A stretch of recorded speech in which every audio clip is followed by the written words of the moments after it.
విద్యార్థులారా, భౌతిక లౌకికమైనటువంటి శక్తి సామర్థ్యములు ఉండవలసినదే, కానీ అవి మన ఆధారములు, అవి మన జీవితం యొక్క లక్ష్యములు కాదు.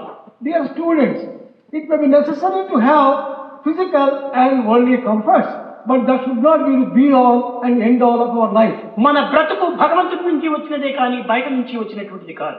Our life has emerged from God and not from any other source. కనుక దివ్యత్వాన్ని విశ్వసించి, Therefore, having full faith నైతిక in జీవితంలో జీవితాన్ని అంకితము చేసి, dedicating our life to morality, అప్పుడే మానవత్వం అనేటువంటిది దివ్యత్వంగా మారి ఏ విధమైనటువంటి యొక్క అశాంతులకు గురికాక జీవితాన్ని సుఖశాంతులతో జీవించవచ్చు. then only human life will become a divine life and it will be full of prosperity, peace.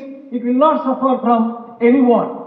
కనుక ఈనాటి విద్యలన్నీ కూడా కేవలము ధనార్జన సంపత్తిని కానీ లేక సుఖశాంతుల నిమిత్తమని కానీ మీరు ఆశించరాదు.